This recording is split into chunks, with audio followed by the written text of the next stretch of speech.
സച്ചിമാഷി, ഈ അധികാര തുടർച്ച അപജയത്തിന് വഴിയൊരുക്കും എന്ന് താങ്കൾ ഉറച്ചു വിശ്വസിക്കുന്നുണ്ടെങ്കിൽ സ്വാഭാവികമായും കേരളത്തിൽ ഇടതുപക്ഷ സർക്കാരിനുള്ള ശക്തമായ താക്കീതെ അത് കണക്കാക്കപ്പെടേണ്ടതല്ലേ? ഞാനത് ചോദിക്കാൻ കാരണം ഇപ്പോൾ ഏറ്റവും അധികം വിവാദങ്ങൾ രൂപപ്പെടുന്നത് ഒന്ന് അഴിമതിയുമായി ബന്ധപ്പെട്ടാണ്. ഇപ്പോൾ മുഖ്യമന്ത്രിയുടെ മകൾക്ക് എതിരെ പോലും വിമർശനങ്ങൾ ഉയരുന്നു, അതുമായി ബന്ധപ്പെട്ട അന്വേഷണങ്ങൾ നടക്കുന്നു. മറ്റൊന്ന് കേരളത്തിന്റെ പോലീസിംഗുമായി ബന്ധപ്പെട്ട് ഉയർന്നു വരുന്ന ആക്ഷേപങ്ങളാണ്. ഒന്ന്, ഇതെല്ലാം ആരോപണങ്ങളാണ്, തെളിയിക്കപ്പെട്ട ആരോപണങ്ങളല്ല.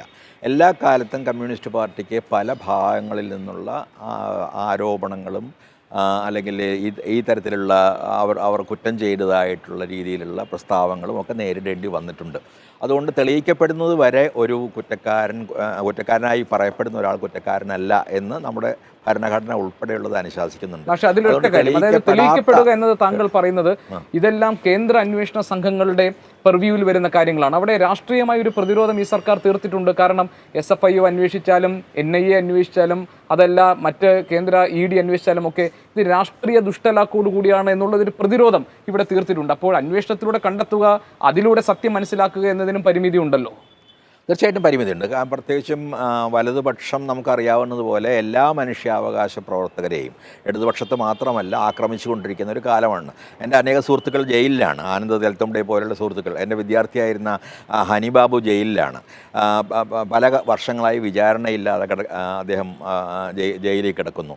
അതുപോലെ ഹർഷമന്ദറിനെ പോലെ ഞാൻ വളരെ അടുത്തറിയുന്ന മനുഷ്യാവകാശ പ്രവർത്തകർക്കെതിരെ കള്ളക്കേസ് എടുക്കപ്പെടുന്നു. അപ്പോൾ അത്തരമൊരു കാലത്ത് ഏതാണ് സത്യം ഏതാണ് നുണ എന്ന് തിരിച്ചറിയാൻ കഴിയാത്ത ഒരവസ്ഥ നിശ്ചയമായിട്ടുമുണ്ട്. ആരോപണങ്ങളെല്ലാം ഉയർന്നു വരുമ്പോൾ ഇത് എവിടെ നിന്നാണ് വരുന്നത്, ഇതിൻ്റെ സത്യം എന്താണ് എന്ന് അറിയാൻ കഴിയാത്ത ഒരവസ്ഥയിലാണ് നമ്മൾ മിക്കവാറും എല്ലാവരും തന്നെ. കാരണം ഒരു പത്രത്തിൽ നോക്കിയാൽ കാണുന്നതാവില്ല മറ്റൊരു പത്രത്തിൽ കാണുക, ഒരു ചാനലിൽ കാണുന്നതായിരിക്കില്ല മറ്റൊരു ചാനലിൽ കാണുക. അപ്പോൾ അവയുടെ പിന്നിലെല്ലാം തന്നെ പലതരത്തിലുള്ള ലക്ഷ്യങ്ങളുണ്ട് എന്ന് വരാം. അതുകൊണ്ട് കൃത്യമായ രീതിയിൽ തെളിയിക്കപ്പെടാത്തിടത്തോളം ഏതെങ്കിലും ഒരു കുറ്റം കുറ്റമാണെന്ന്, അല്ലെങ്കിൽ കുറ്റക്കാരനോ കുറ്റക്കാരിയോ ആണ് എന്ന് തീർത്തു പറയുക സാധ്യമല്ല എന്ന് തന്നെയാണ് എനിക്ക് തോന്നുന്നത്. അതുകൊണ്ട് അനുഭവം ഇപ്പോൾ മുഖ്യമന്ത്രിക്കെതിരെ ഇപ്പോൾ താങ്കൾ ജനാധിപത്യത്തെക്കുറിച്ചും ജനാധിപത്യ സങ്കല്പത്തെക്കുറിച്ചും അതിൻ്റെ മൂല്യത്തെക്കുറിച്ചും ഒക്കെ താങ്കൾ പറഞ്ഞു. താങ്കളുടെ ഇടതുപക്ഷ കാഴ്ചപ്പാടിൽ തന്നെ ഗാന്ധിയും അംബേദ്കറും ഒക്കെ ഉൾച്ചേർന്നിട്ടുണ്ട്, ആശയധാരകളുണ്ടെന്ന് താങ്കൾ വിശദീകരിച്ചു. അങ്ങനെയാണെങ്കിൽ കേരളത്തിൻ്റെ ഈ ജനാധിപത്യ പരിസരത്ത് എന്തൊക്കെ കാര്യങ്ങളാണ് ഇപ്പോൾ സംഭവിക്കുന്നത്? കേരളത്തിലെ പോലീസ് ഏത് രീതിയിലാണ് പെരുമാറുന്നത്? മുഖ്യമന്ത്രിക്കെതിരെ കറുത്ത വസ്ത്രം ധരിച്ച് ഒരു പൗരന് വരാൻ പറ്റാത്ത സാഹചര്യം, ഇതൊക്കെ ശ്രീ K. സച്ചിദാനന്ദനെ പോലെ ഉള്ള ഒരാൾ അംഗീകരിക്കുമോ? അതാണ് എൻ്റെ ചോദ്യം. ജനാധിപത്യത്തിൽ ഏത് മുഖ്യമന്ത്രിയായാലും മന്ത്രിമാരായാലും ജനാധിപത്യപരമായി ജനാധിപത്യത്തിൻ്റെ മര്യാദകൾക്കനുസരിച്ച് പെരുമാറണം എന്നൊരു പ്രാഥമികമായ കാര്യമാണ്. അപ്പോൾ അത് ഈ കാര്യങ്ങളെല്ലാം നടന്ന സാഹചര്യങ്ങളെക്കുറിച്ചുള്ള വളരെ വിശദമായ കാര്യങ്ങളൊന്നും തന്നെ എനിക്ക് അറിഞ്ഞുകൂടാ. ഞാൻ ഇതെല്ലാം പത്രങ്ങളിലൂടെ വായിക്കുന്നതാണ്. പലപ്പോഴും ഞാൻ വായിക്കുന്ന പത്രങ്ങൾ കമ്മ്യൂണിസ്റ്റ് പത്രങ്ങളല്ല, ഞാൻ സാധാരണ വായിക്കാറുള്ള മറ്റു പത്രങ്ങളാണ്. എന്താണ് അഭിപ്രായങ്ങൾ, മറ്റുള്ള അഭിപ്രായങ്ങൾ കൂടി അറിയാൻ വേണ്ടി മറ്റു പത്രങ്ങളാണ് ഞാൻ പലപ്പോഴും വായിക്കാറുള്ളത്.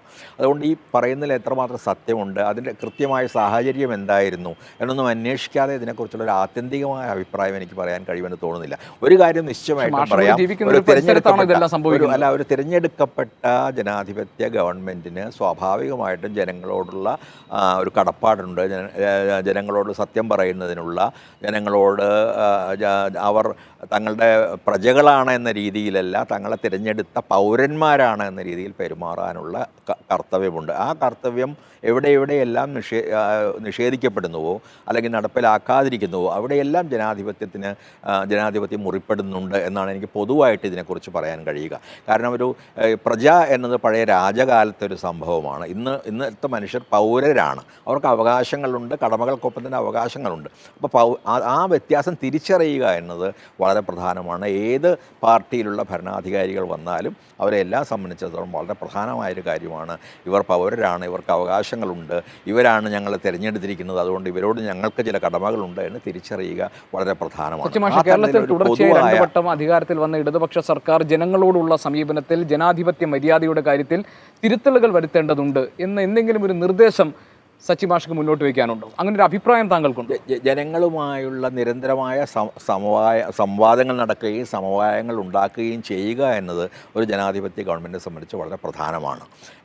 എൻ്റെ വിശ്വാസം ഈ സമീപകാലത്തുള്ള ഈ ജനകീയ നവകേരള സദസ്സ് പോലുള്ള സദസ്സുകളിലൂടെ ഇപ്പോൾ നടക്കാൻ പോകുന്ന സാംസ്കാരിക സദസ്സിലൂടെയും ഒക്കെ ആ തരത്തിലൊരു ഫീഡ്ബാക്കിനാണ് ഗവൺമെൻറ് ശ്രമിക്കുന്നത് എന്നാണ്. അതിൽ പല നിർദ്ദേശങ്ങളും ഉയർന്നു വരുന്നുണ്ട്. ആ നിർദ്ദേശങ്ങളിൽ ചിലതെങ്കിലും പാലിക്കപ്പെടുമെന്ന പ്രതീക്ഷയുണ്ട്. ഞാനും ഇവിടുത്തെ നവകേരള സദസ്സിൽ പങ്കെടുത്ത ഒരാളാണ്. എനിക്ക് എൻ്റേതായ ചില അഭിപ്രായങ്ങളുണ്ടായിരുന്നു. ഞാൻ പ്ലാനിംഗ് കമ്മീഷനിൽ കഴിഞ്ഞോണ സംസ്കാരത്തിൻ്റെ പ്രതിനിധിയായിട്ടുണ്ടായിരുന്ന ഒരാളാണ്. ഞാൻ അന്ന് വച്ചിരുന്ന പല നിർദ്ദേശങ്ങളിൽ വളരെ കുറച്ച് മാത്രമേ നടപ്പിലാക്കപ്പെട്ടിട്ടുള്ളൂ. ഇപ്പോൾ വീണ്ടും അത് ഈ തവണ ഞാൻ ആവർത്തിച്ച് പറയുകയുണ്ടായി. വീണ്ടും ഇന്ന് വരാൻ പോകുന്ന സദസ്സിലും ഞാൻ ഉന്നയിക്കാൻ പോകുന്നത് ഇത്തരത്തിലുള്ള ചില സാംസ്കാരിക രംഗത്തെ പ്രധാനപ്പെട്ട ചില പ്രശ്നങ്ങളാണ്. എന്തെല്ലാമാണ് ഇനിയും നമുക്ക് മുന്നോട്ട് പോകാൻ ആവശ്യമായിട്ടുള്ളത്? എന്തുകൊണ്ട് സാംസ്കാരിക രംഗം നാം പ്രതീക്ഷിക്കുന്നത് പോലെ ഉണരാതിരിക്കുന്നു? ഞാൻ മസൽ കേരളത്തിൽ വരുമ്പോൾ പ്രതീക്ഷിച്ചിരുന്നത് രംഗത്തെ ഉണർവിന് ഏറ്റവും അത്യന്താപേക്ഷിതമായ ഒന്നാണല്ലോ ആവിഷ്കാര സ്വാതന്ത്ര്യം. അത് ഏതളവിൽ ഇവിടെയുണ്ട്? പ്രതിഷേധിക്കാനുള്ള സ്വാതന്ത്ര്യം അത് ഏത് അളവിൽ നമ്മുടെ സംസ്ഥാനത്തുണ്ട് എന്നൊരു ചോദ്യം. എനിക്കിത് നിങ്ങളുമായിട്ട് ഇത് ഇങ്ങനെ ചർച്ച ചെയ്യാൻ പറ്റുന്നുണ്ട്. എനിക്ക് പ്രഭാഷണങ്ങൾ നടത്താൻ കഴിയുന്നുണ്ട്. എനിക്ക് തുറന്ന് സംസാരിക്കാൻ കഴിയുന്നുണ്ട്. അതുകൊണ്ട് എന്നെ സംബന്ധിച്ചിടത്തോളം ഇവിടെ ആവിഷ്കാര സ്വാതന്ത്ര്യത്തിന് കേരളത്തിൽ ഏതെങ്കിലും തരത്തിലൊരു തടസ്സമുണ്ട് എന്ന് വേണമെങ്കിൽ അങ്ങനെ കരുതി ജീവിക്കാം. പക്ഷെ അങ്ങനെ ഇല്ല എന്ന് തന്നെയാണ് ഞാൻ വിചാരിക്കുന്നത്. അത് ഉത്തരേന്ത്യൻ അനുഭവവുമായി കേരളത്തിൽ വരുന്ന ഒരാൾക്ക്, അത് ഞാൻ മാത്രമല്ല പറയാം, ടി എം കൃഷ്ണനോട് ചോദിക്കൂ, പ്രകാശ് രാജിനോട് ചോദിക്കൂ, അല്ലെങ്കിൽ ഏതെങ്കിലും രീതിയിൽ ഗവൺമെൻറ്റിനെതിരെ നിരന്തരമായി സംസാരിക്കുന്ന മനുഷ്യരോട് ചോദിച്ചാൽ, അല്ലെങ്കിൽ ഇന്ത്യയുടെ മറ്റു പ്രദേശങ്ങളുമായി പരിചയമുള്ള ആളുകളോട് ചോദിച്ചാൽ പെട്ടെന്ന് മനസ്സിലാകുന്നൊരു കാര്യം, അവരെല്ലാവരും പറയുന്നൊരു കാര്യം, കേരളത്തിൽ ഞങ്ങൾക്ക് തുറന്ന് സംസാരിക്കാൻ കഴിയുന്നു, കേരളത്തിൽ മാത്രമാണ് അത് കഴിയുന്നത് എന്നാണ്. ആ സ്വാതന്ത്ര്യത്തെ അത് നിഷേധിക്കാൻ, അങ്ങനെ ഒരു സ്വാതന്ത്ര്യം ഇല്ല എന്ന് പറയാനുള്ള ഒരവസരവും എനിക്ക് ഇതുവരെ ഉണ്ടായിട്ടില്ല. ഇവിടെ വന്ന് ഞാൻ എനിക്ക് തോന്നിയ കാര്യങ്ങളൊക്കെ പറഞ്ഞിട്ടുണ്ട്. പറഞ്ഞപ്പോഴൊക്കെ എതിരഭിപ്രായങ്ങൾ ഉണ്ടായിട്ടുണ്ടാവും. അത് ജനാധിപത്യത്തിൽ സ്വാഭാവികമാണ്, ഉണ്ടാവേണ്ടതുമാണ്. വിമർശനങ്ങൾ ഉണ്ടായിട്ടുണ്ടാവും, അത് സ്വാഭാവികമാണ്. പക്ഷേ അത് നിങ്ങൾ പറഞ്ഞുകൂടാ എന്ന് ആരും എന്നോട് ഇതുവരെ പറഞ്ഞിട്ടില്ല. ഈ അടുത്ത കാലത്ത് സച്ചി മാഷ് കേരളം ചർച്ച ചെയ്ത ഏറ്റവും വലിയ, അല്ലെങ്കിൽ കേരളം കേട്ട ഏറ്റവും വലിയൊരു രാഷ്ട്രീയ വിമർശനമായിരുന്നു KLF വേദിയിൽ MT വാസുദേവൻ നായർ നടത്തിയത്. അദ്ദേഹം പറഞ്ഞു, എങ്ങനെയാണ് അധികാര രാഷ്ട്രീയം പ്രവർത്തിക്കുന്നത്, എങ്ങനെയാണ് അധികാരത്തിലെത്താനുള്ളൊരു മാർഗമായി രാഷ്ട്രീയം മാറിയത്, ജനസേവനം എന്നത് എങ്ങനെയാണ് പിന്നാമ്പുറത്തേക്ക് തള്ളപ്പെട്ടിരിക്കുന്നത് എന്നൊക്കെ അദ്ദേഹം വിശദീകരിച്ചു. പക്ഷെ അതിനകത്ത് അതിൻ്റെ അർത്ഥതലങ്ങൾ കണ്ടെത്തുന്നതിൽ ഇവിടുത്തെ കേരളത്തിലെ സാഹിത്യ പ്രവർത്തകരും സാംസ്കാരിക പ്രവർത്തകരും ഒക്കെ രണ്ട് തട്ടിലായി. ഇപ്പോൾ സച്ചി മാഷി തന്നെ പറഞ്ഞത് കണ്ടെടുത്ത അഭിപ്രായങ്ങളാണ് പലതും എന്നാണ് താങ്കൾ തന്നെ അതിനോട് പ്രതികരിച്ചപ്പോൾ പറഞ്ഞത്. ഇത് കേരളത്തിലെ മുഖ്യമന്ത്രി അടുത്തിരുത്തി നടത്തിയ ഈ വിമർശനത്തെ കേരളത്തിന്റെ പശ്ചാത്തലത്തിൽ മനസ്സിലാക്കുന്നതിൽ സച്ചി മാഷെ തടയുന്നത് എന്താണ്? ഒന്നുമില്ല. MT വളരെ മുമ്പ് എഴുതിയ ഒരു ലേഖനം ഫോട്ടോ കോപ്പി കൊണ്ടുവന്ന് വായിക്കുകയാണ് അവിടെ ചെയ്തത്. ഇപ്പോൾ എഴുതിയ ലേഖനമല്ല, പിണറായി വിജയൻ ഭരിക്കുമ്പോഴൊന്നും എഴുതിയ ലേഖനമല്ല, 2003 മറ്റോ എഴുതിയൊരു ലേഖനത്തിന്റെ ഫോട്ടോ പകർപ്പ്, അദ്ദേഹം തന്നെ പ്രസിദ്ധീകരിച്ചിട്ടുള്ള ഒരു ലേഖനം പകർപ്പാണ്. ടെക്സ്റ്റ് എങ്ങനെയാണ് നമ്മൾ വായിക്കുന്നത്? കോണ്ടെക്സ്റ്റിലാണല്ലോ. അതെ, ആ പകർപ്പ് ഞാൻ പറയുന്നത്, ആ പകർപ്പാണ് അവിടെ വായിക്കുന്നത്. ആ പറയുന്നതാകട്ടെ ഒരു താൽക്കാലിക പ്രസക്തിയുള്ള ഒരു കാര്യമല്ല, നിത്യപ്രസക്തിയുള്ള, ജനാധിപത്യത്തെ സംബന്ധിച്ച് നിത്യപ്രസക്തിയുള്ള ഒരു കാര്യമാണ്. അതായത് ഹിറ്റ്ലറെ പോലെയോ മുസോലിനിയെ പോലെയോ ഒരു സ്റ്റാലിനും വളർന്നു വരാനുള്ള സാധ്യത ലോകത്തെമ്പാടുമുണ്ടെന്നും ആ തരത്തിലുള്ള സമഗ്രാധിപത്യത്തിലേക്ക് കമ്മ്യൂണിസം പോലെ മൂല്യാധിഷ്ഠിതമായൊരു പ്രത്യയശാസ്ത്രം ഒരിക്കലും നിബന്ധിക്കരുതെന്നും ആഗ്രഹിക്കുന്ന ഒരാൾ തൻ്റെ ഒരാശയം ആവർത്തിച്ച് അർത്ഥവത്തായി പറഞ്ഞ ഒരു സന്ദർഭമായിട്ടാണ് അതിനെ ഞാൻ കാണുന്നത്. അത് വളരെ പ്രധാനമാണ്. അത് പ്രധാനമായൊരു താക്കീതാണ്. ആ താക്കീത് കമ്മ്യൂണിസ്റ്റുകാർക്കുള്ള താക്കീതാണ്, ഗവൺമെൻറ്റിനുള്ള താക്കീതാണ്, എല്ലാ തരത്തിലും പക്ഷേ ആ പ്രത്യേക കാലത്തേക്ക് മാത്രമുള്ളൊരു താക്കീതല്ല, എല്ലാ കാലത്തേക്കുമുള്ള താക്കീതാണ്. ഇത്തരത്തിലുള്ള താക്കീതുകൾ കൊടുത്തതുകൊണ്ടാണ് പല ആളുകളെയും പണ്ട് CIA ഏജൻറ്റുമാരും ഒക്കെ ആയിട്ട് മുദ്ര കുത്തിയിട്ടുള്ള അങ്ങനെയുള്ള ചരിത്രവും നമുക്കുണ്ട്. അപ്പോൾ അതുകൊണ്ട് ഈ ഏകാധിപത്യത്തിലേക്ക് നിബന്ധിക്കാതിരിക്കാൻ ശ്രമിക്കുക എന്നുള്ളത്, സമഗ്രാധിപത്യമായി ജനാധിപത്യത്തെ മാറ്റാതിരിക്കാൻ ശ്രമിക്കുക എന്നുള്ളത് ജനാധിപത്യ പക്ഷത്ത് നിൽക്കുന്ന എല്ലാവരുടെയും കടമയാണ്. ആ കടമ ഒരിക്കൽ കൂടി നമ്മുടെ സന്ദർഭത്തിൽ വെച്ചുകൊണ്ട് ഓർമ്മിപ്പിക്കുകയാണ് MT ചെയ്തത്. അതിലെന്തെങ്കിലും തെറ്റുണ്ടെന്ന് എനിക്ക് തോന്നുന്നില്ല. MT പറഞ്ഞാൽ എന്തെങ്കിലും തെറ്റുണ്ടെന്നോ, MT അല്ലെങ്കിൽ ഒരു ഗവൺമെൻറ്റിനെ മാത്രം വിമർശിക്കുകയായിരുന്നു എന്ന് തോന്നുന്നില്ല. ഏത് ഗവൺമെൻറ്റിനും ഏത് പാർട്ടിക്കും ഈ കാര്യങ്ങൾ പറ്റാം. നമ്മൾ അടിയന്തരാവസ്ഥയിലൂടെ കടന്നു പോകുന്ന ആളുകൾ കൂടിയാണല്ലോ. അതിനുശേഷം ഹിന്ദു രാഷ്ട്രവാദത്തിൻ്റെ അത് വിജയത്തിൻ്റെ വക്കിലെത്തിയിരിക്കുന്ന ഒരു കാലത്തിൽ നിന്നാണ് നാം സംസാരിക്കുന്നത്. അതുകൊണ്ട് തന്നെ അത്തരമൊരു പൊതു രാഷ്ട്രീയ സന്ദർഭത്തിൽ ആ താക്കീതിന് വലിയ അർത്ഥധ്വനികളുണ്ട് എന്ന് തന്നെയാണ് ഞാൻ കരുതുന്നത്. മുൻപ് പ്രസിദ്ധീകരിച്ച ലേഖനം ആവർത്തിക്കുകയായിരുന്നു KLF വേദിയിൽ എന്ന് താങ്കൾ പറഞ്ഞല്ലോ. പക്ഷേ അതിൻ്റെ കോൺടെക്സ്റ്റ് ആണല്ലോ വളരെ പ്രധാനം. കാരണം അദ്ദേഹത്തോട് ആ വേദി പങ്കിടുന്നയാൾ കേരളത്തിൻ്റെ മുഖ്യമന്ത്രി പിണറായി വിജയനാണ്. അദ്ദേഹം പറഞ്ഞുകൊണ്ടിരുന്നത് വ്യക്തി ആരാധനയെ കുറിച്ചാണ്, അദ്ദേഹം പറഞ്ഞുകൊണ്ടിരുന്നത് സർവാധികാരത്തെ കുറിച്ചാണ്. MT തന്നെ അതിനെക്കുറിച്ച് പിന്നീട് പറഞ്ഞ കാര്യം എന്താണെന്നും കൂടി നിങ്ങൾ ശ്രദ്ധിക്കണം. MT തന്നെ അതിനെക്കുറിച്ച് പറഞ്ഞത് ഞാൻ അങ്ങനെ ഏതെങ്കിലും പ്രത്യേക വ്യക്തിയെയോ പ്രത്യേക ഒരു ഗവൺമെൻറ്റിനെയോ ഉദ്ദേശിച്ചുകൊണ്ടല്ല പറഞ്ഞത്. MT പറഞ്ഞ കാര്യമാണ്, ഞാനല്ല പറയുന്നത്. ഞാനതിനെ ഡിഫെൻഡ് ചെയ്യുകയോ ഒഫെൻഡ് ചെയ്യുകയോ ഒന്നും ചെയ്യുന്നില്ല. അപ്പോൾ MT പറഞ്ഞത് ഞാനങ്ങനെ ഒരു വ്യക്തിയെ ഉദ്ദേശിച്ചല്ല പറഞ്ഞു, വളരെ വ്യക്തമായിട്ട് അദ്ദേഹം പറഞ്ഞിട്ടുണ്ട്. അതിനുശേഷം അതിനെക്കുറിച്ചുള്ളൊരു തർക്കത്തിൻ്റെ കാര്യമുണ്ടെന്ന് എനിക്ക് തോന്നുന്നില്ല. അദ്ദേഹം വളരെ വ്യക്തമായി പറഞ്ഞു അത് എല്ലാ കാലത്തേക്കും പ്രധാനമായ ഒരു ജനാധിപത്യ മൂല്യത്തെക്കുറിച്ച് ഒരിക്കൽ കൂടി ഓർമ്മിപ്പിക്കുകയായിരുന്നു ആ സന്ദർഭം ഉപയോഗിച്ചുകൊണ്ട് ഞാൻ. അല്ലാതെ ഏതെങ്കിലും ഒരു വ്യക്തിക്കെതിരായോ ഒരു ഗവൺമെൻറ്റിനെതിരായോ ഉള്ള ഒരു ആരോപണമല്ല ഞാൻ ഉന്നയിച്ചതെന്ന് MT തന്നെ വ്യക്തമാക്കിയിരിക്കെ അതിനപ്പുറം ഞാൻ എന്തെങ്കിലും പറയേണ്ടതുണ്ടെന്ന് എനിക്ക് തോന്നുന്നില്ല. അതിനെ വലിയൊരു വിവാദമാക്കി ശരി, അതിനെ വലിയ വിവാദമാക്കി കൊണ്ടുവരാനല്ല ഞാൻ ചോദിക്കുന്നത്. അതിനുശേഷം വന്നിട്ടുള്ള സാഹിത്യകാരന്മാരുടെ ഒക്കെ പല പ്രതികരണങ്ങൾ ഞാൻ കണ്ടു. ഇപ്പോൾ സാറാ ജോസഫ് പറഞ്ഞത് പലരും സ്വന്തം താല്പര്യങ്ങൾ സംരക്ഷിക്കുന്നതിന് വേണ്ടി നിശബ്ദരാകുന്നുണ്ട് കേരളത്തിലെ എഴുത്തുകാരിൽ പലരും എന്ന് പറഞ്ഞു. സക്കറിയ പറഞ്ഞു വ്യക്തി ആരാധനയിൽ മുങ്ങിപ്പോയ ഒരു മണ്ടൻ സമൂഹമാണ് കേരളത്തിൻ്റെതെന്ന്. ഈ അഭിപ്രായങ്ങളോടൊക്കെ സച്ചിമാഷ് യോജിക്കുമോ?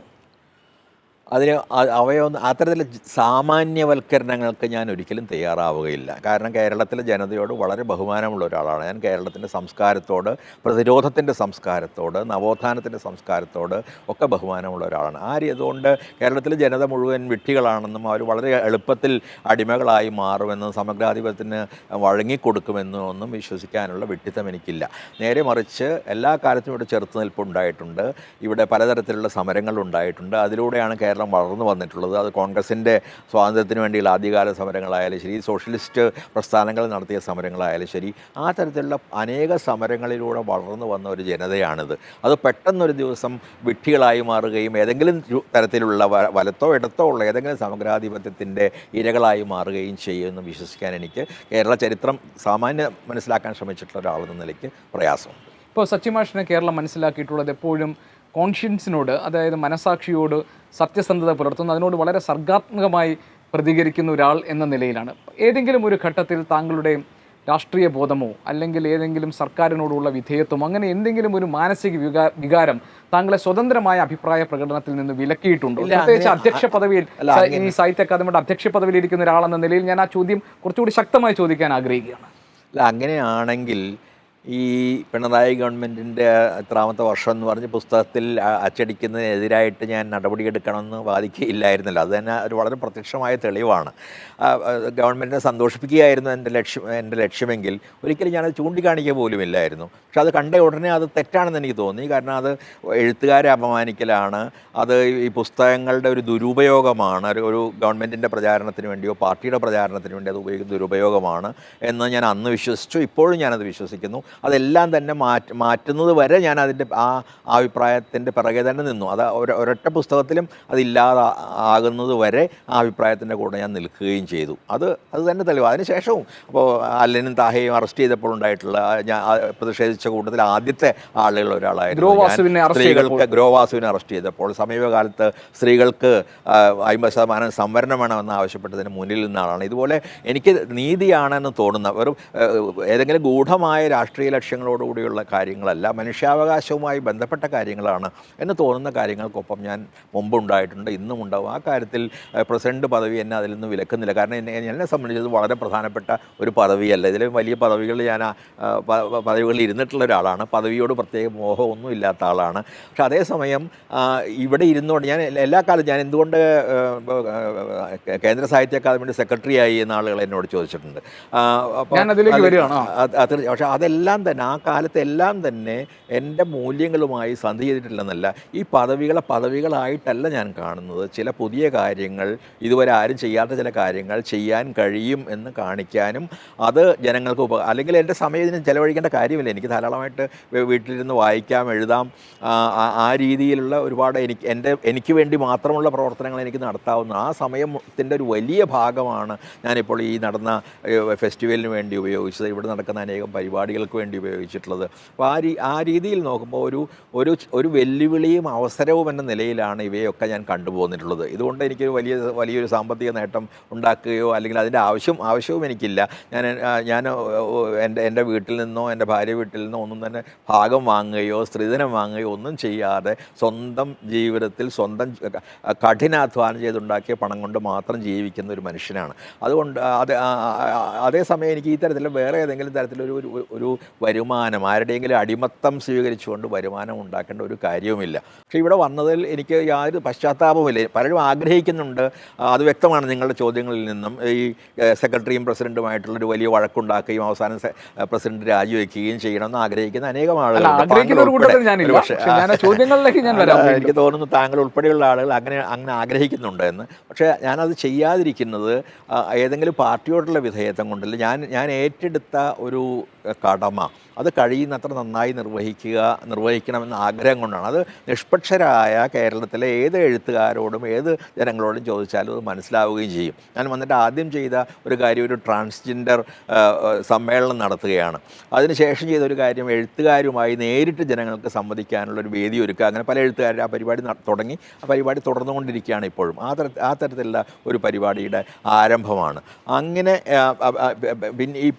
അതിനുശേഷമാണ് ഒരു ഗ്രാൻഡിൻ്റെ സഹായത്തോടു കൂടി ഈ ഒരു സാർവദേശീയമായ സാഹിത്യോത്സവം തികച്ചും ഗംഭീരമായി എന്ന് തന്നെ ഞാൻ മാത്രമല്ല അതിൽ പങ്കെടുത്ത എല്ലാവരും സമ്മതിക്കും ഒരു ഉത്സവം നടത്തുന്നത്. ഇതൊക്കെ നടത്താൻ കഴിയുമെങ്കിൽ അങ്ങനെ ഒരു കാര്യം നടത്താൻ കഴിയുമെങ്കിൽ എന്തുകൊണ്ട് ഞാൻ ഈ അവസരം ഒരു പദവിയല്ല ഈ അവസരം ഞാൻ എന്തുകൊണ്ട് ഉപേക്ഷിക്കണം എന്ന ചോദ്യമാണ് എൻ്റെ മുമ്പിൽ പ്രാഥമികമായും ഉള്ളത്. അപ്പോൾ അതിനെതിരായിട്ടുള്ള വളരെ നിസ്സാരങ്ങളും അടിസ്ഥാനരഹിതങ്ങളുമായ വിമർശനങ്ങൾ ഉണ്ടായിക്കൊണ്ടിരിക്കും. അതിനുള്ള കാര്യങ്ങൾ അവരോടൊക്കെ തന്നെ ചോദിക്കുകയായിരിക്കും നല്ലത്. എന്തുകൊണ്ട് അതിനോട് പ്രതികരിച്ച രീതിയും വളരെ വിചിത്രമായിരുന്നു, വ്യത്യസ്തവുമായിരുന്നു. കാരണം മാഷ് പറഞ്ഞത് മറ്റുള്ളവർ ചെയ്ത തെറ്റുകളാണെങ്കിലും അതിൻ്റെ കുരിശ് ഞാൻ ഏറ്റെടുക്കുന്നു, ഇതാണ് സെന്നും അതുപോലെ തന്നെ ബൈബിളും ഒക്കെ എന്നെ പഠിപ്പിച്ചിട്ടുള്ളതെന്നാണ്. അപ്പോൾ അധ്യക്ഷ പദവിയിൽ ഇരിക്കുമ്പോൾ സ്വാഭാവികമായും ഇതിൻ്റെ എല്ലാം ഉത്തരവാദിത്വം താങ്കളുടെ മേൽ കൂടി വന്നു വീഴുന്ന ഒന്നാണല്ലോ.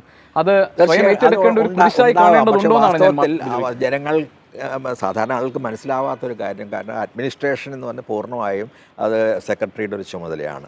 പ്രസിഡന്റ് പൊതുവായി ഉപദേശങ്ങൾ നൽകുകയും എക്സിക്യൂട്ടീവ് ബോർഡിൻ്റെ അധ്യക്ഷനായിരിക്കുകയും അതിൽ തീരുമാനങ്ങൾ എടുക്കാനുള്ള നല്ല തീരുമാനങ്ങൾ എടുക്കാനായി സഹായിക്കുകയും പുതിയ ആശയങ്ങൾ മുന്നോട്ട് വയ്ക്കുകയും ഒക്കെ ചെയ്യുക എന്നതാണ്. അപ്പോൾ ആ ഒരു ജോലി വിഭജനം നിശ്ചയമായും ഉണ്ട്. അതുകൊണ്ട് ഈ ചെറിയ അക്കാദമി നടക്കുന്ന ചെറിയ കാര്യങ്ങളുടെ ഉത്തരവാദിത്തം ഒന്നും തന്നെ എനിക്കില്ല. അതുപോലെ ഗവൺമെൻറ്റിൻ്റെ ഒരു കമ്മിറ്റി എടുക്കുന്ന തീരുമാനങ്ങളുടെ അതിലൊരു വെറും അംഗം മാത്രമായ എനിക്ക് അതിൻ്റെ ഉത്തരവാദിത്വമൊന്നും ഏറ്റെടുക്കേണ്ട കാര്യമില്ല. പക്ഷേ അതേസമയം ശരി, അങ്ങനെ കുറേ ആളുകൾക്ക് തോന്നുന്നുണ്ടെങ്കിൽ അങ്ങനെ പറഞ്ഞുകൊള്ളട്ടെ എന്നുള്ളൊരു സമീപനമാണ് ആ കാര്യത്തിൽ എനിക്കുള്ളത്. ഞാൻ എൻ്റെ ഭാഗം വ്യക്തമാക്കാൻ ശ്രമിച്ചിട്ടുണ്ട്. ഇനിയും മനസ്സിലാകുന്നില്ലെങ്കിൽ ആ കാര്യത്തിൽ എനിക്ക് കൂടുതലായിട്ടൊന്നും ചെയ്യാനില്ല. ഇത് മുഖ്യധാരാ മാധ്യമങ്ങളിൽ പ്രതികരിക്കുകയും പിന്നീട് ആ പ്രതികരണത്തെ തള്ളിപ്പറഞ്ഞുകൊണ്ട് സമൂഹ മാധ്യമങ്ങളിൽ എഴുതുകയും ചെയ്യേണ്ട ഒരു സാഹചര്യം താങ്കൾക്ക് ഉണ്ടാകുന്നുണ്ട്. ഇപ്പോൾ ഇന്ത്യൻ എക്സ്പ്രസ്സിലെ ലേഖനം വന്ന് വിവാദമായ ശേഷം ഞാൻ വായിച്ചത് താങ്കൾ ഇനി കേരളത്തിലേക്ക് വന്നത് സ്വതന്ത്രമായ കുറേ കാര്യങ്ങൾ സംസാരിക്കാൻ വേണ്ടിയാണ്, പക്ഷേ എല്ലാം രാഷ്ട്രീയത്തിൻ്റെ കറുപ്പിലും വെളുപ്പിലും കാണുന്ന ഇവിടെ ഇനി ഒരു രാഷ്ട്രീയ അഭിമുഖത്തിന് ഞാൻ തയ്യാറാകുന്നില്ല എന്നാണ്. ഇങ്ങനെയൊക്കെയുള്ള കടുത്ത തീരുമാനങ്ങൾ താങ്കളുടെ വൈകാരികമായ ഒരു അവസ്ഥയിൽ നിന്നുണ്ടാകുന്നതാണോ അതോ ചിന്തിച്ചെടുക്കുന്നതാണോ? അല്ല, തീർച്ചയായിട്ടും ഞാനിവിടെ വന്നിട്ടുള്ളത് ഞാൻ വിട്ടുപോകുന്ന കേരളത്തിലേക്കല്ല ഞാൻ തിരിച്ചു പോകുന്നത് എന്ന് ക്രമേണ എനിക്ക് കൂടുതൽ ബോധ്യമാകുന്നുണ്ട്. കാരണം ഞാൻ വിട്ടുപോയ കേരളത്തിൽ ഒരു സ്വതന്ത്രമായ ഇടതുപക്ഷ ചിന്ത എന്ന് ഞാൻ വിശ്വസിക്കുന്ന ഒരു ചിന്താധാരയ്ക്ക് അല്ലെങ്കിൽ ചിന്താഗതിക്ക് വളരെ കൂടുതൽ സാധ്യതയുണ്ടായിരുന്നു. പക്ഷേ പ്രത്യേകിച്ച് സാമൂഹ്യ മാധ്യമങ്ങളുടെ വരവോടുകൂടി വലിയൊരു ചിന്താശൂന്യത നമ്മുടെ വലിയൊരു ജനവിഭാഗത്തെ സാമൂഹ്യ മാധ്യമങ്ങളിൽ വ്യവഹരിക്കുന്ന വലിയൊരു വിഭാഗത്തെ അവരെ പിടികൂടിയിട്ടുള്ളതായിട്ട് എനിക്ക് കൂടുതലായി തോന്നുന്നുണ്ട്. അതുപോലെ കാര്യങ്ങൾ ഒന്നുകിൽ ആ ഭാഗത്ത് അല്ലെങ്കിൽ ഈ ഭാഗത്ത് എന്ന രീതിയിൽ, ഒന്നുകിൽ കറുപ്പ് അല്ലെങ്കിൽ വെളുപ്പ് എന്ന രീതിയിൽ കാണുന്ന ഒരു കാഴ്ചപ്പാട് കൂടുതൽ ശക്തമായി വന്നിട്ടുള്ളൊരു കാലമാണിത്. അതിനിടയ്ക്ക് ഒരുപാട് ഗ്രേ ഏരിയാസ് ഉണ്ടാകാമെന്നും ഒരാളുടെ ചിന്തയിൽ ഒരുപാട് സൂക്ഷ്മമായ അംശങ്ങൾ, സൂക്ഷ്മമായ വ്യത്യാസങ്ങൾ ഉണ്ടാകാമെന്നുമുള്ള അത് കാണാനുള്ള ശേഷി എവിടെയോ ജനങ്ങൾക്ക് അല്ലെങ്കിൽ ഒരു വിഭാഗം ജനങ്ങൾക്കെങ്കിലും കുറഞ്ഞു പോയിട്ടുണ്ടോ എന്നുള്ള സംശയം വളരെ ശക്തമായ രീതിയിൽ എനിക്കുണ്ട്. ഈ 30 വർഷത്തിന് ശേഷം കേരളത്തിൽ തിരിച്ചു വന്നപ്പോൾ മുമ്പ് അങ്ങനെ ആയിരുന്നില്ല. ഒരാൾ പറയുന്നത് ശ്രദ്ധിച്ച് കേൾക്കാനും അയാൾ പറയുന്നതും മറ്റൊരാൾ പറയുന്നതുമായിട്ടുള്ള സൂക്ഷ്മ വ്യത്യാസങ്ങൾ തിരിച്ചറിയാനുമുള്ള ഒരു സൂക്ഷ്മമായ കേൾവിയുടെ സംസ്കാരം നമുക്കുണ്ടായിരുന്നു. അത് കൈമോശം വന്നു എന്ന് ഞാൻ പറയുകയില്ല, പക്ഷെ അത് തീർച്ചയായും അത് വളരെ അതിന്റെ മൂർച്ച കുറഞ്ഞു. പ്രക്ഷീണമായ ഒരു കാലത്താണ്. ന്യൂവാൻസസ് എന്ന് നാം പറയുന്ന ആ സൂക്ഷ്മ സ്വരഭേദങ്ങൾ അവ തിരിച്ചറിയാനുള്ള കഴിവ് നമുക്ക് കുറയുകയും നമ്മൾ എല്ലാറ്റിനെയും കറുപ്പുമ്പോൾ ഒന്നുകിൽ ആ ഭാഗത്ത് അല്ലെങ്കിൽ ഈ ഭാഗത്ത് എന്ന രീതിയിൽ ആളുകളെ നിർത്താനുള്ള പ്രവണത വർദ്ധിച്ചു വരികയും ചെയ്യുന്നു. അതിൻ്റെ ഉദാഹരണങ്ങളാണ് താങ്കൾ ചൂണ്ടിക്കാട്ടിയ അനേകം വിമർശനങ്ങൾ എന്ന് ഞാൻ നിശ്ചയമായും പറയും. അതിൽ മാധ്യമങ്ങൾക്ക് പങ്കുണ്ട്, സാമൂഹ്യ മാധ്യമങ്ങൾക്ക് പങ്കുണ്ട്. തീർച്ചയായിട്ടും ഒരു വിഭാഗം ജനങ്ങൾ അതിലെല്ലാം വീണു പോയിട്ടുണ്ട്. സജി മാഷ്, അങ്ങനെയാണെങ്കിൽ ഇപ്പോൾ സമൂഹ മാധ്യമങ്ങളും അതുപോലെ തന്നെ മുഖ്യധാരാ മാധ്യമങ്ങളും ഒക്കെ അവരുടെ സ്വാധീനത്തിൽ തീരുമാനങ്ങൾ എടുക്കുകയും തീർപ്പ് കൽപ്പിക്കുകയും ചെയ്യുന്ന ഒരു ചെയിൻഡ് ആയിട്ടുള്ള അല്ലെങ്കിൽ വിധേയപ്പെട്ട് നിൽക്കുന്ന ഒരു സമൂഹമാണോ കേരളത്തിൽ? അങ്ങനെയാണോ താങ്കൾ പറയുന്നത്? അങ്ങനെയാണെങ്കിൽ അവർക്ക് ശരിയായ വഴി കാട്ടേണ്ട ഉത്തരവാദിത്വം കേരളത്തിലെ എഴുത്തുകാർക്കും സാമൂഹിക പ്രവർത്തകർക്കും ഒക്കെ നിശ്ചയമായും ഉണ്ടാകണമല്ലോ. അത് അങ്ങനെയാണെങ്കിൽ അത് സംഭവിക്കണ്ടേ? തീർച്ചയായും ആ ഉത്തരവാദിത്തം ഉണ്ട്. ആ ഉത്തരവാദിത്തം നിറവേറ്റാൻ ശ്രമിച്ചാൽ തന്നെ ഈ മാധ്യമങ്ങൾക്ക് അവയുടേതായ പലതരം താല്പര്യങ്ങൾ, വ്യവസായ താല്പര്യങ്ങളുണ്ട്, രാഷ്ട്രീയ താല്പര്യങ്ങളുണ്ട്. ഈ രണ്ട് താല്പര്യങ്ങളും കഴിഞ്ഞ് മാത്രമേ മറ്റുള്ള താല്പര്യങ്ങൾ അവരുടെ അധികം മാധ്യമങ്ങളുടെയും മുമ്പിൽ ഉണ്ടാകുന്നുള്ളൂ. അതുകൊണ്ട് ആ താല്പര്യങ്ങൾക്ക് അവർ വിധേയരായിരിക്കുന്നിടത്തോളം കാലം സത്യവും മാധ്യമങ്ങളുമായുള്ള ദൂരം വർദ്ധിച്ചുകൊണ്ടേയിരിക്കുന്നുണ്ട് എന്ന് ഞാൻ ഭയപ്പെടുകയും ചെയ്യും. അതുകൊണ്ടാണ് വളരെ ചെറിയ ഒരു യാത്രപ്പടിയെക്കുറിച്ചുള്ളൊരു പരാതി ഒരു വലിയ വാർത്തയായി ഒരു പത്രത്തിൻ്റെ നാലാമത്തെ ഒരു ജനറൽ പേജിൽ പ്രത്യക്ഷപ്പെടുന്നത്. ഇവിടെ നടക്കുന്ന ഒരു മഹാസാഹിത്യോത്സവത്തിൻ്റെ വാർത്തകൾ ഒരു പത്രത്തിൻ്റെ ലോക്കൽ പേജിൽ മാത്രം പ്രത്യക്ഷപ്പെടുകയും അതേ പത്രത്തിൻ്റെ നാലാമത്തെ പേജിൽ അതിനെക്കുറിച്ച് ടിയെക്കുറിച്ച് ഒരാൾ ഉയർത്തിയ ഒരു ചെറിയ പരാതി വലിയൊരു സംഭവമായി പ്രത്യക്ഷപ്പെടുകയും ചെയ്യുന്നുണ്ടെങ്കിൽ എവിടെയോ നമ്മുടെ പത്രങ്ങൾക്ക് അവയുടെ ബാലൻസ്, അവയുടെ സമചിത്തത നഷ്ടപ്പെട്ടിട്ടുണ്ട് എന്ന് തന്നെയാണ് അത് തെളിയിക്കുന്നത്. ബാലൻ ചുള്ളിക്കാടിനെ പോലെ ഒരു കവി ഉന്നയിച്ച യാത്രാപ്പടി പ്രശ്നം വലിയൊരു സാമൂഹിക വിഷയമാണ് എന്ന് താങ്കളെപ്പോലൊരാൾ തന്നെ അതിനെ അങ്ങനെ കാണുമ്പോൾ അതിന് വലിയ വാർത്താ പ്രാധാന്യം കിട്ടുന്നതിൽ തെറ്റുണ്ടോ? ഒരു തെറ്റുമില്ല. അങ്ങനെയാണെങ്കിൽ എന്തുകൊണ്ട് പ്രകാശ് രാജിൻ്റെ പ്രഭാഷണത്തിന്, TM കൃഷ്ണയുടെ പ്രഭാഷണത്തിന് ഇവിടെ നടന്ന അനേകം വളരെ ഗംഭീരങ്ങളായ ചർച്ചകൾക്ക് അതേ പ്രാധാന്യം കിട്ടുന്നില്ല എന്ന് മാത്രമേ ഞാൻ ചോദിക്കുന്നുള്ളൂ. ഇതെല്ലാം സാമൂഹ്യ പ്രാധാന്യമുള്ള കാര്യങ്ങളാണ്. അതുകൊണ്ട് ആ സാമൂഹ്യ പ്രാധാന്യം ഏതിനാണ് എന്ന് തീരുമാനിക്കുന്നതിൽ ആണ് പലപ്പോഴും മാധ്യമങ്ങളുടെ രാഷ്ട്രീയം പ്രവർത്തിക്കുന്നത്. ഏത് തരത്തിലുള്ള പ്രാധാന്യമാണ് കൊടുക്കേണ്ടത്? ഒരു ലോക്കൽ പേജിൽ കൊടുക്കേണ്ട കാര്യമാണോ ഒരു സാർവദേശീയ സാഹിത്യ സമ്മേളനം? അതേസമയം ഒരു പൊതു പേജിൽ കൊടുക്കേണ്ട കാര്യമാണോ ഒരു അക്കൗണ്ടൻറ്റുമായി ഉണ്ടായ ചെറിയ തർക്കം? ഈ തരത്തിലുള്ളൊരു ബാലൻസിൻ്റെ സമ്പൂർണ്ണം എന്ന് പറയാവുന്ന രീതിയിലുള്ള നഷ്ടം മാധ്യമ പ്രവർത്തനത്തിൽ സംഭവിച്ചുകൊണ്ടിരിക്കുന്ന ഒരു കാലത്താണ് നമ്മൾ. അതുകൊണ്ട് വളരെ ചെറിയ കാര്യങ്ങൾ വളരെ വലുതാക്കുകയും അതുകൊണ്ട് തന്നെ വളരെ വലിയ പ്രശ്നങ്ങളെ കാണാതാക്കുകയും ചെയ്യുന്ന ഒരു സമ്പ്രദായം മാധ്യമങ്ങളിൽ, സാമൂഹ്യ മാധ്യമങ്ങളിലൊക്കെ വളർന്നു വരുന്നുണ്ട്. വലിയ ഫാസിസ്റ്റ് ശക്തി വന്ന് നിൽക്കുകയാണ്. ഭരണഘടനയെ അത് വെല്ലുവിളിക്കുന്നു, നമ്മുടെ ജനാധിപത്യത്തെ വെല്ലുവിളിക്കുന്നു, നമ്മുടെ മതേതരത്വത്തെ വെല്ലുവിളിക്കുന്നു. ആ ഒരു ശക്തിയെ കാണാതെ മറ്റുള്ളവർക്കിടയിലുള്ള ചെറിയ ചെറിയ തർക്കങ്ങളെ പൊലിപ്പിച്ച് കാണിക്കുകയും ഒക്കെ ചെയ്യുന്ന പത്രങ്ങൾ ആത്യന്തികമായി ആ ശക്തികളെ സഹായിക്കുകയല്ലേ ചെയ്യുന്നത്. ശരി, ഞാൻ അതിലേക്ക് വരാം. സത്യമാഷ്, ഈ അഭിമുഖത്തിൻ്റെ നമ്മൾ ഈ തുടർച്ചയിൽ കാര്യങ്ങൾ മനസ്സിലാക്കാൻ തുടങ്ങിയാൽ പല സന്ദർഭങ്ങളിൽ ചില പ്രധാനപ്പെട്ട കാര്യങ്ങൾ താങ്കൾ പറഞ്ഞു. ഒന്ന്, താങ്കൾ പറഞ്ഞു ഒരു എഴുത്തുകാരനും ഒരു ചലച്ചിത്ര പ്രവർത്തകനോ അല്ലെങ്കിൽ ഏതെങ്കിലും ഒരു മോഡലിനോ ഒക്കെ പണം കിട്ടുന്ന ഒരു സാഹചര്യം ഇപ്പോഴില്ല. അതൊരു വസ്തുതയാണെന്ന് താങ്കൾ നേരത്തെ പറഞ്ഞു. തൊട്ടു പിന്നാലെ താങ്കൾ ഏറ്റവും വലിയ വിമർശനം ഉന്നയിക്കുന്നത് മാധ്യമ പ്രവർത്തനത്തെക്കുറിച്ചാണ്, അതിൻ്റെ മൂല്യച്യുതിയെക്കുറിച്ചാണ്. എനിക്കറിയാം സത്യമാഷൊക്കെ വളരെ സജീവമായി നിന്നിരുന്ന ഒരു സമയം 70കളിലും 80കളിലുമൊക്കെ നവ ഇടതുപക്ഷ ചിന്തകളെ മുന്നോട്ട് കൊണ്ടുവരികയും പുതിയൊരു മൂല്യബോധത്തിലേക്ക് യുവജനങ്ങളെ കൊണ്ടുവരാൻ വേണ്ടി അവർക്ക് വഴികാട്ടികളായി നിൽക്കുകയും അതിൻ്റെ ദീപസ്തംഭങ്ങളായി മാറുകയൊക്കെ ചെയ്ത ഒരു കാലഘട്ടം ഉണ്ടായിരുന്നു. അപ്പോൾ അവരെക്കാളൊക്കെ വലിയ രീതിയിൽ കേരളത്തിലെ ജനങ്ങളുടെ ചിന്തകൾക്ക് മേധാവിത്വം ഉറപ്പിക്കാൻ എങ്ങനെയാണ് താങ്കൾ പറയുന്നത് പോലെ വാണിജ്യ താല്പര്യമുള്ള മാധ്യമങ്ങൾക്ക് സാധിക്കുക? അല്ലെങ്കിൽ സമൂഹ മാധ്യമങ്ങൾ ഇത്തരത്തിലുള്ള നവങ്ങളായ ആശയങ്ങളെ മുന്നോട്ട് കൊണ്ടുവരാനുള്ള ഏറ്റവും നല്ല വേദികളല്ലേ? അതെങ്ങനെയാണ് കറപ്റ്റായി പോകുന്നത്? അപ്പോൾ ഈ വിമർശനങ്ങൾ എങ്ങനെ നിലനിൽക്കുമെന്നാണ്, അതെങ്ങനെ ഉപയോഗിക്കപ്പെടുന്നു എന്നതാണ്. അതിൽ ഈ സാമൂഹ്യ മാധ്യമങ്ങളെക്കുറിച്ചുള്ള അനേകം പഠനങ്ങൾ കാണിക്കുന്നത് അതിൽ നിരന്തരമായി പണം വാങ്ങി പ്രവർത്തിക്കുന്ന സംഘങ്ങൾ ഇടപെട്ടുകൊണ്ടേയിരിക്കുന്നു. ഒരേ ആളുകൾക്ക് അനേകം അക്കൗണ്ടുകൾ ഉണ്ടാവുകയും ഒരാൾ പറയുന്നൊരു അഭിപ്രായത്തിന് ഉടനെ തന്നെ അനേക ആയിരം ലൈക്കുകൾ ലൈക്കുകളോ ലഭിക്കുകയും അല്ലെങ്കിൽ അത് ആവർത്തിച്ച് പറയുന്ന അനേകം ആളുകൾ ഉണ്ടാവുകയും ഒക്കെ ചെയ്യുന്നു. അതുകൊണ്ട് ഞാൻ പറഞ്ഞു വരുന്നത് മാധ്യമങ്ങൾ, സാമൂഹ്യ മാധ്യമങ്ങൾ ഉൾപ്പെടെ മാനിപ്പുലേറ്റ് ചെയ്യപ്പെടുന്നുണ്ട് എന്നാണ്. അത് പണം കൊടുത്ത് പല കാര്യങ്ങളിലും പണം കൊടുത്തുകൊണ്ടാകാം, അല്ലെങ്കിൽ ഏതെങ്കിലും തരത്തിലുള്ള പദവികൾ വാഗ്ദാനം ചെയ്തുകൊണ്ടാകാം, പല രീതികളിൽ അവ മാനിപ്പുലേഷന് വിധേയമാകുന്നുണ്ട്. ഇത് അതായത് മാധ്യമപ്രവർത്തകരും വലിയ എഡിറ്റർമാരും ഒക്കെ ഉണ്ടായിരുന്ന ഒരു കാലം നമുക്കുണ്ടായിരുന്നു. ആ തരത്തിലുള്ള മൂല്യങ്ങളെ എന്ത് വില കൊടുത്തും ഉയർത്തിപ്പിടിക്കുമെന്ന പ്രതിജ്ഞാബദ്ധതയുള്ള എഡിറ്റർമാരുടെയും മാധ്യമപ്രവർത്തകരുടെയും ഒക്കെ ഒരു അസാന്നിധ്യമെന്ന് ഞാൻ പറയുന്നില്ല, പക്ഷേ അവരുടെ ഉണ്ടായിട്ടുള്ള എണ്ണത്തിലുള്ള കാര്യമായ കുറവ്, അതോടൊപ്പം തന്നെ ഈ തരത്തിൽ സന്ധി ചെയ്യാനും മാധ്യമ ഉടമയ്ക്ക് ആവശ്യമായ രീതിയിലുള്ള വാർത്തകൾ നൽകാനും, അല്ലെങ്കിൽ ആ വാർത്തകളെ വളച്ചൊടിച്ച് അതിൻ്റെ സ്വഭാവം മാറ്റാനും ഒക്കെ മാധ്യമപ്രവർത്തകർ ആയിക്കൊണ്ടിരിക്കുന്ന ഒരു കാലം എൻ്റെ മുമ്പിലൂടെ എനിക്ക് വളരെ വ്യക്തമായിട്ട് അത് കാണാൻ കഴിയുന്നുണ്ട്. ഈ തരത്തിൽ നേരത്തെ താങ്കൾ സൂചിപ്പിച്ച തരത്തിൽ ഈ വൈരുദ്ധ്യങ്ങൾ ഈ വൈരുദ്ധ്യങ്ങളില്ല. അത് തുടർച്ചയായിട്ട് കാണേണ്ടവർക്ക് അത് തുടർച്ചയായിട്ട് കാണാൻ കഴിയുന്നതാണ്. കാരണം ഞാൻ ഈ പറയുന്ന കാര്യങ്ങൾ തമ്മിൽ വൈരുദ്ധ്യമില്ല. ഒരു എഴുത്തുകാരന് മൂല്യം ഉണ്ടാകണമെന്ന് പറയുന്നതിലും ഒരു ടി എ തർക്കം ഒരു ഓഫീസ് കൊണ്ട് പരിഹരിക്കാവുന്നതേ ഉള്ളൂ എന്ന് പറയുന്നത് തമ്മിൽ വൈരുദ്ധ്യമുണ്ട് എന്ന് ഞാൻ വിചാരിക്കുന്നില്ല. അപ്പോൾ നമ്മൾ പലയിടത്തും വൈരുദ്ധ്യങ്ങൾ ഇല്ലാത്തിടത്ത് വൈരുദ്ധ്യങ്ങൾ കണ്ടുപിടിക്കുക, ഒരു തരത്തിലുമുള്ള ഒരു ഗ്യാപ്പ് അല്ലെങ്കിൽ വീഴ്ചകൾ ഇല്ലാത്തിടത്ത് വീഴ്ചകൾ കണ്ടുപിടിക്കുക, അല്ലെങ്കിൽ ഉള്ള വീഴ്ചകളെ വളരെ വലുതായി കാണിക്കുക, നേട്ടങ്ങളെ കുറച്ച് കാണിക്കുക, ഇതെല്ലാം തന്നെ ഒരു സമ്പ്രദായമായി, നമ്മുടെ ശീലമായി, മാധ്യമശീലമായി മാറിക്കൊണ്ടിരിക്കുന്നു. ഞാൻ ചോദിക്കുന്നത്, ഇപ്പോൾ ഈ നമ്മൾ പറഞ്ഞതുപോലെ ഈ നവ ഇടതുപക്ഷ ചിന്താഗതികളൊക്കെ വ്യാപകമായി പ്രചരിപ്പിക്കപ്പെട്ടിരുന്ന, അല്ലെങ്കിൽ താങ്കളെപ്പോലുള്ള ആളുകൾ വളരെ സജീവമായിരുന്ന കാലത്തുമൊക്കെ ഈ മുഖ്യധാര മാധ്യമങ്ങൾ ഇതേപോലെ വിമർശിക്കപ്പെടുകയും ആക്രമിക്കപ്പെടുകയും ചെയ്തിരുന്നു. ഇപ്പോൾ ഈ കാലത്തിൻ്റെ ഒരു സവിശേഷത എന്താണെന്ന് വെച്ചാൽ, എല്ലാ സമയത്തും പ്രതിപക്ഷത്ത് നിന്ന് അവരുടെ ദൗത്യം നിറവേറ്റുന്ന മാധ്യമങ്ങൾ ഏറ്റവും അധികം ക്രൂശിക്കപ്പെടുന്നത് സർക്കാർ സംവിധാനങ്ങളുടെയും ഇപ്പോൾ താങ്കൾ തന്നെ പറഞ്ഞ ഇടതുപക്ഷ പ്രസ്ഥാനങ്ങളുമൊക്കെയാണ് ഈ മാധ്യമങ്ങളെ ഡിസ്ക്രെഡിറ്റ് ചെയ്യുന്നതിൽ മുൻപന്തിയിൽ നിൽക്കുന്നത്.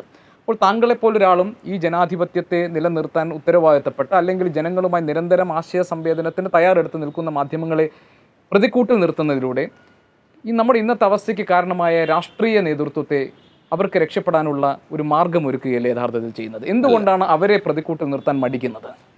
എന്തുകൊണ്ട് മാധ്യമങ്ങൾ പഴയ രീതിയിലുള്ള സത്യസന്ധത കാണിക്കുകയും ഒരു യഥാർത്ഥ പ്രതിപക്ഷമായി പ്രവർത്തിക്കാതിരിക്കുകയും ചെയ്യുന്നത് എന്നുള്ള ചോദ്യമാണ് എൻ്റെ മുമ്പിലുള്ള ഏറ്റവും പ്രധാനപ്പെട്ട ചോദ്യങ്ങളിലൊന്ന്. മാധ്യമങ്ങൾക്ക് നിശ്ചയമായൊരു പ്രതിപക്ഷ ധർമ്മമുണ്ട്. അത് സത്യസന്ധമായ വിമർശനത്തിൻ്റെ ഒരു ധർമ്മമുണ്ട്, നിർഭയമായ വിമർശനത്തിൻ്റെ ഒരു ധർമ്മമുണ്ട്. അതിന് പകരം അവർ മറ്റേതെങ്കിലും ഏജൻസിയുടെ അല്ലെങ്കിൽ ആ മാധ്യമ ഉടമയുടെ പ്രത്യയശാസ്ത്രത്തിൻ്റെ ഒക്കെ അടിമകളായിട്ട് അതിൻ്റെ റിപ്പോർട്ടർമാരോ അതിൻ്റെ പ്രവർത്തകരോ മാറുന്നുണ്ടെങ്കിൽ അവിടെ യഥാർത്ഥമായൊരു പ്രതിപക്ഷ ധർമ്മമല്ല നിർവഹിക്കപ്പെടുന്നത്. നേരെ മറിച്ച് ഏതൊക്കെയോ താൽക്കാലികമായ ചില സ്വാഭാവികമായ ലക്ഷ്യങ്ങളാണ് അവിടെ നേടുന്നത്. ഒരു ജനാധിപത്യ പ്രതിപക്ഷം എന്ന നിലയിലുള്ള ധർമ്മം തന്നെയാണ് നിശ്ചയ റോസ ലക്സംബർഗൊക്കെ പണ്ട് പറഞ്ഞ പോലെ ആ തരത്തിലുള്ള ധർമ്മമാണ് നിശ്ചയമായിട്ടും മാധ്യമങ്ങൾക്ക് ഉണ്ടാകേണ്ടത്. ആ തരത്തിലുള്ള ധർമ്മം നിർവഹിക്കാൻ നമ്മുടെ മാധ്യമങ്ങൾക്ക് കഴിയുന്നുണ്ടോ എന്നുള്ളത്. ഗവൺമെൻറ്റിനെ വിമർശിക്കുന്നത് പ്രശ്നമേ അല്ല. ഗവൺമെൻറ് വിമർശിക്കണം, നിശ്ചയമായി വിമർശിക്കണം. എവിടെയെല്ലാം തെറ്റുകൾ ഉണ്ടാകുന്നുണ്ടോ, എവിടെയെല്ലാം അത് സമഗ്രാധിപത്യത്തിലേക്ക് പോകുന്നുണ്ടോ, എവിടെയെല്ലാം അത് പ്രഖ്യാപിക്കുന്ന മൂല്യങ്ങൾക്കെതിരായ പ്രവൃത്തികൾ ഏർപ്പെടുന്നുണ്ടോ, അവിടെയെല്ലാം എല്ലാ ഗവൺമെൻറ്റുകളും, ഏത് ഗവൺമെൻറ് ആയാലും വിമർശിക്കപ്പെടണം. ആ വിമർശിക്കേണ്ട കടമ തന്നെയാണത്, മാധ്യമങ്ങളുടെ പ്രധാനപ്പെട്ട ഒരു കടമയാണ്. പക്ഷേ ഈ മാധ്യമങ്ങൾ വിലയ്ക്ക് വാങ്ങപ്പെടുന്ന, ഞാൻ ഒരുപക്ഷെ വടക്കേ ഇന്ത്യയിൽ നിന്ന് വരുന്നതുകൊണ്ടാവും എനിക്കത് കൂടുതലായിട്ട് അനുഭവപ്പെടുന്നത്, മാധ്യമങ്ങൾ വിലയ്ക്ക് വാങ്ങപ്പെടുന്നു. അല്ലെങ്കിൽ കേന്ദ്ര ഗവൺമെൻറ്റിൻ്റെ പരസ്യങ്ങൾ ചില മാധ്യമങ്ങൾക്ക് നിഷേധിക്കുകയും ചില മാധ്യമങ്ങൾക്ക് ധാരാളമായി നൽകുകയും ചെയ്യുന്നു. അപ്പോൾ അതുകൊണ്ട് എനിക്കറിയാം വടക്കേ ഇന്ത്യയിലെ ഏറ്റവും അധികം വായിക്കപ്പെടുന്ന ഹിന്ദി പത്രങ്ങൾ ഇപ്പോൾ രാഷ്ട്രീയ സഹാറ പോലുള്ള പത്രങ്ങളാണ്. ആ തരത്തിലുള്ള പത്രങ്ങളെല്ലാം തന്നെ ഹിന്ദു രാഷ്ട്രവാദത്തിന് വിൽക്കപ്പെട്ട് കഴിഞ്ഞ പത്രങ്ങളാണ്. അവർക്ക് ഏറ്റവും അധികം പരസ്യങ്ങൾ ലഭിക്കുന്നു, പിന്തുണ ലഭിക്കുന്നു. അതേ സമയത്ത് സത്യം പറയാൻ ശ്രമിക്കുന്ന ഓരോരുത്തരും ഓരോ ദിവസത്തിൽ തടവിലാവുന്നത് നമ്മൾ കാണുന്നു, അല്ലെങ്കിൽ അവർക്കെതിരെ കേസെടുക്കപ്പെടുന്നത് വരുന്നത് നാം കാണുന്നു. നാം സമീപകാലത്ത് കരവനുണ്ടായ അനുഭവം ഏറ്റവും നല്ലൊരു ഉദാഹരണമാണ്. അതുപോലെ വയർ പോലുള്ള സ്ഥാപനങ്ങൾക്കെതിരെയും സിദ്ധാർത്ഥ വരദരാജനെ പോലുള്ള സത്യം തുറന്നു പറയാൻ ശ്രമിക്കുന്ന ചെറിയ ഓൺലൈൻ മാധ്യമങ്ങളാണ് അവയ്ക്ക് പോലും വലിയ വലിയ ഭീഷണികൾ നേരിടേണ്ടി വരുന്നു. അല്ലെങ്കിൽ സ്ക്രോൾ പോലുള്ള മാധ്യമങ്ങൾക്ക് ചിലപ്പോഴൊക്കെ നമുക്ക് ഒരു കോംപ്രമൈസ് എന്നുള്ള തരത്തിലുള്ള നിലപാടുകൾ എടുക്കേണ്ടി വരുന്നു. ആദ്യകാലത്ത് വലിയൊരു പ്രതിരോധത്തിൻ്റെ ഓൺലൈൻ പത്രമായിരുന്നു. അത് ക്രമേണ നമ്മൾ സംശയിക്കാൻ ആരംഭിക്കുന്നു, അതുപോലും കീഴടങ്ങുകയാണോ. NDTVക്ക് സംഭവിച്ചത് മറ്റൊരു വലിയ ഉദാഹരണം. ഞാൻ കണ്ടിരുന്ന ഒരേ ഒരു ടെലിവിഷൻ ചാനൽ, ഇപ്പോൾ ഞാൻ ഒരു ചാനലും കാണാറില്ല, കാണേണ്ട ആവശ്യമുണ്ടെന്ന് തോന്നിയിട്ടില്ല.